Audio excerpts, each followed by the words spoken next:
Welcome to Headcanon Fodder, a collection of musings, theories, and random stuff about media. This time I'm talking about two British science fiction TV institutions. If you're watching this, I'm guessing you're at least passingly familiar with both Doctor Who and Red Dwarf.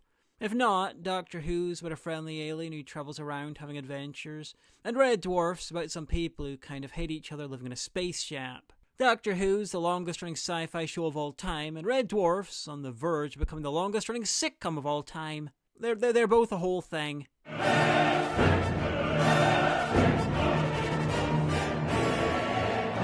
Before I begin, if you like the video, please give me a like, sub, hit any bells in grabbing distance, or just leave a comment. YouTube likes it when you do, and I always read them. So be creative.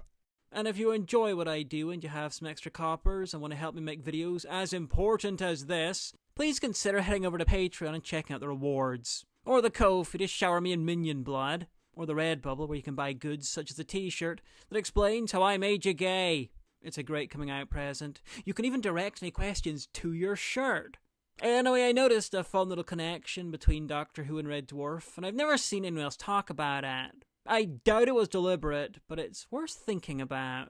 In the last episode of Red Dwarf Series 6, the boys from the Dwarf found a time drive and used it to enjoy the ambience of 15th century deep space. We're still where we were. Of course. We're still in deep space, sir. Only now we're in deep space in the 15th century.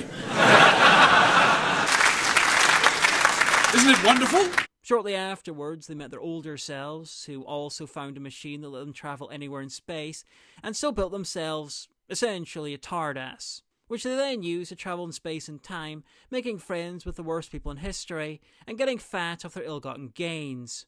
We've socialised with all the greatest figures in history. The Habsburgs, the Borgias. It's just a bit unfortunate that the finest things tend to be in the possession of people who are judged to be a bit dodgy. Hermann Goering is a bit dodgy. So, in an unusually dramatic ending, the Dwarfers are disgusted and decide that they'd rather die than become that. Have we got any chance of winning? Their craft is greatly upgraded. We have no chance whatsoever. Then I say fight. Mr. Rimmer? Better dead than Smeg. Now, let me reiterate that I don't think this was deliberate, but the older Dwarfers are totally a parody of the Doctor. Travelling through time and space, getting into hijinks, being twerps, and making friends with the worst people in history. Because one of the more consistent parts of the Doctor's personality is that he loves a celebrity, and it doesn't matter how many people they killed. For New Who fans, the obvious example is Churchill, a UK hero, but also partly responsible for the deaths of the 1943 Bengal famine, which killed about 3 million people. Churchill also talked glowingly about gassing lesser tribes and races. Classic Who, on the other hand, has the third Doctor talk with his good friend Mao Zedong, who also killed millions. I remember once having a conversation with Zedong. Zedong? That is the personal name of our chairman, Mao Zedong. He himself gave me leave to use it. Now, the expanded media has dealt with this friendship in a few different ways. An alternate 3 said he knew Mao when he was a librarian, while 7 apparently took part in the Chinese Civil War. Going away from TV into prose, the 7th Doctor was in a story called Closing the Account, where he visits an old acquaintance / friend called Yosef, who's going to die soon. And it's Stalin. Yosef asks how he'll be remembered, and the Doctor explains that for the next century he'll be vilified, and after that people will realise that he was right and continue his work. Let me reiterate, in an actual Doctor Who story that was published, the 7th Doctor is a Stalinist. And don't think the Big Finish is immune to this sort of thing. In the Council of Nicaea, 5 keeps banging on about a great Constantine the Great as, while Perry spends most of the story with his wife, who he doesn't get on with. And as they leave, Perry asks if those crazy kids sort things out between them. So, what happens to her? Does she and Constantine live happily ever after? Not quite. Constantine was always suspicious of Faustus' family. Faustus' brother was killed 13 years before the council in a battle against Constantine, and in a year's time, Constantine will have Faustus steamed to death in her own bathroom. Well, that's awkward. Hell, going back to New Who, 11 is perfectly nice to Nixon, who butchered millions in South Asia. This even works with non-historical characters. Check out 13's reaction to meeting General Cicero in the nearly unpronounceable conundrum. General Cicero? Not Eve Cicero. You helped defeat the army of the Aeons at the Battle of the Underkind. I was one of many. You're a bit of a legend, though. Now, we don't know anything about the war she fought in, but generals do not get celebrated for pacifism.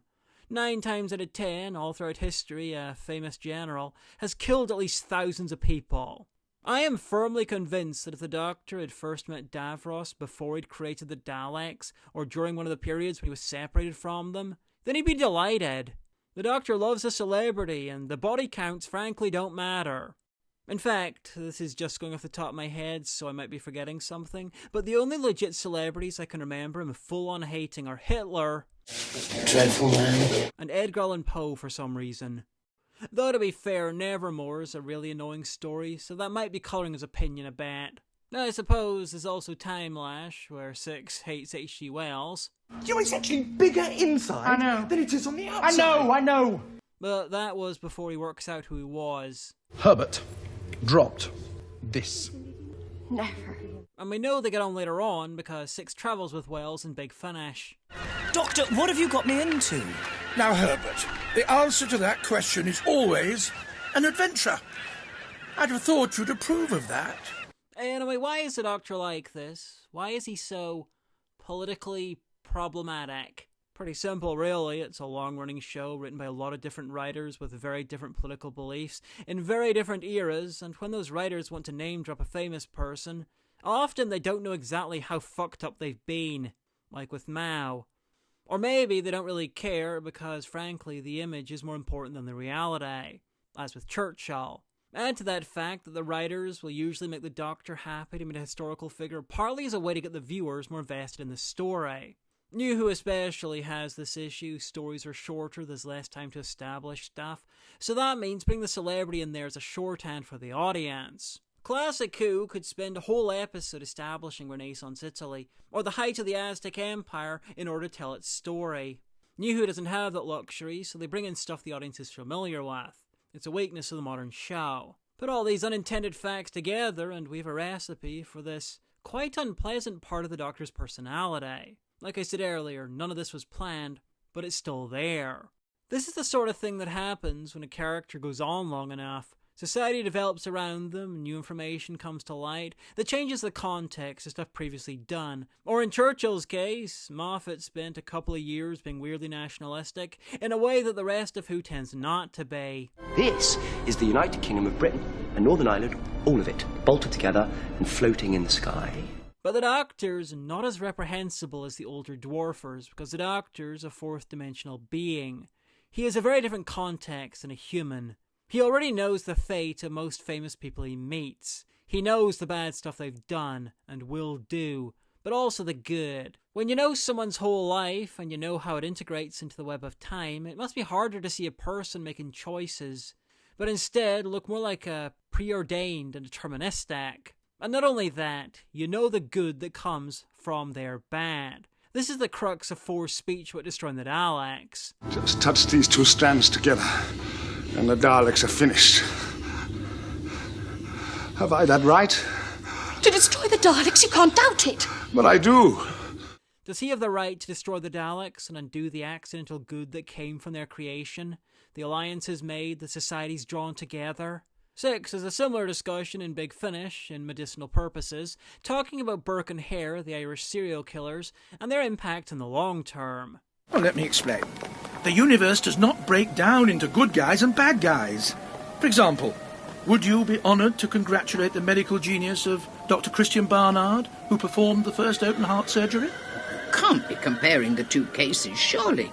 Dr. Barnard saved lives. Only because Burke and Hare had taken lives a century or so before. I know murder can never be condoned, but if you take into account the medical benefit that others will take from their misdeeds, it becomes almost acceptable, surely. Sounds like a grey area I don't want to go into. Death is relative, Evelyn. Although any individual death is regrettable, in the bigger picture it can be seen in a positive light. Now, there's a huge difference between that and advocating murder for the greater gain. That was the excuse Hitler used. But does the possibility exist that if 10 or 15 murders result in thousands of lives extended, and one of those extended lives goes on to improve things even more, that there's a justification, historically speaking? You condone it? Oh, no. No, but I accept it. You might wonder how I square this with New Who's much vaunted "I've never met anyone who's not important" mindset. Do you know, in 900 years of time and space, I've never met anyone who wasn't important before. Simple, either that's character development, or, more likely, the Doctor's talking crap. He objectively knows who and what's important, so he's annoyed that someone with a parochial little worldview is even deigning to make that judgment. I've done this sort of thing before. In small ways, say some little people, but never someone as important as you. Oh, I'm good. So where the older dwarfers are just a bunch of assholes feeding on the largesse of human misery, the Doctor is seeing all the good that will eventually come from the villains he meets. It's not so much that he's meeting a person, but a living, pivotal event, an important piece of time's architecture. Add to that the fact that a time traveller cannot see other people's deaths in the way non-time travellers do. They go into the future and people are dead. They go into the past and they're alive again. Go further back and they don't exist. For a time traveller, death is only really concrete, only really real, if it happens in front of them. For the Doctor, this is part of his alien POV. For the dwarfers, this change in perspective warped their minds and destroyed their humanity. For instance, they love hanging out with the Nazis. I think they're our favourite hosts, if you don't count the Hitlers. The who? Providing you avoid talking politics, they're an absolute hoot. They probably started out with a morbidly curious visit. Historical research, maybe, and then expanded it to only seeing them before the war, before their crimes. But with time, they got comfortable enough to visit whenever, as long as their work is kept out of sight, out of mind. You're good friends with the Hitlers? It's just a social thing. We don't talk about his work. In a few more years, the last fig leaves of their humanity probably would have been cast aside. Because some people just aren't built to be time travelers.